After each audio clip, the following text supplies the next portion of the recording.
සුබ දවසක් හැමෝටම. අද මම හදන්න යන්නේ ලීක්ස් වලින් අමුතුම කෑමක්. අපි හැමදාම කරන්නේ ලීක්ස් වලින් ලීක්ස් තෙල් දාලා ගන්නවා, උයලා ගන්නවා. ඒ වෙනුවට මම අද කියලා දෙන්නම් ඔයාලට ලීක්ස් හදන තවත් විදියක්. සමහර විට ඔයාලා මේ විදිහට හදලා කාලත් ඇති. අපිට අවශ්‍ය වෙන්නේ මේ මම හොඳින් හොදලා වතුර පොඩ්ඩක් පෙරෙන්න තියාගත්ත ලීක්ස් ටික. ආයි ඕන වෙනවා පොල් ටිකක්, ලුණු, අමු මිරිස්, අබ ටිකක්, කහ කුඩු ටිකක්, ලුණු ටිකක්. දැන් අපි මුලින්ම කරන්න ඕනේ මේ ලීක්ස් ටික හොඳින් හීනියට කපා ගන්න. මේ තියෙන්නේ මම මේ විදිහට හීනියට කපාගත්ත ලීක්ස් ගස් ටික. දැන් බලමු අපි ඊළඟට මොනවද කරන්න කියලා. අපි මුලින්ම කරන්නේ මේ කහ කුඩු ටික මේකට දාගන්නවා. එකරලා මේක හොඳින් අනාගන්න.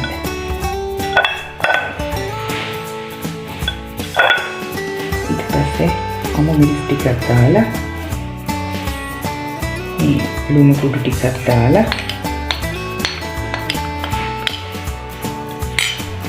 හොඳින් මික්ස් කරගන්න. මේ මික්ස් කරගත්ත පොල් ටික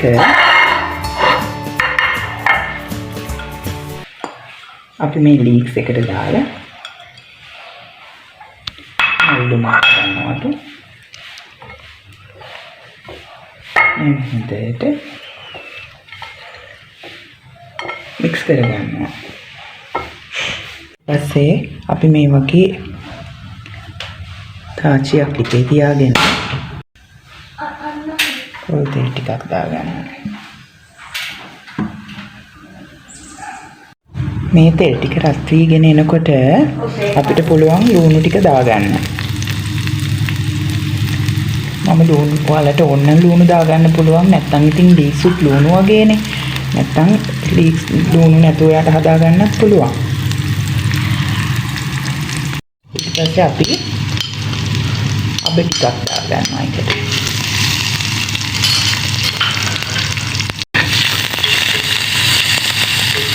දැන් අපි මේකට හදාගත්ත ලීක්ස් ටික එකතු කරගන්නවා.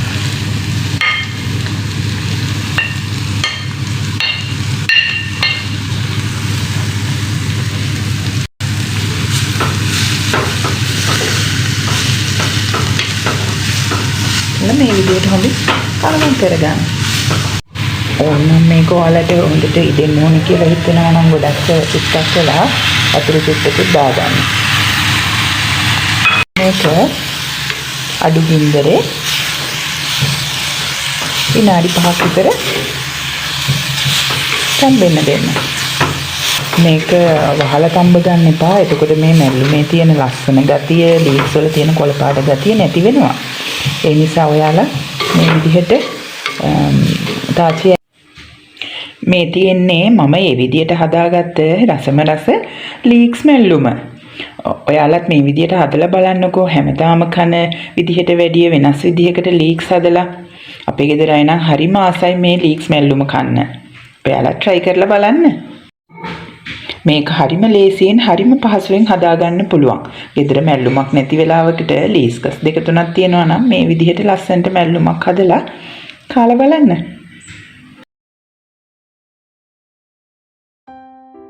ආව subscribe කරන්න. Thank you.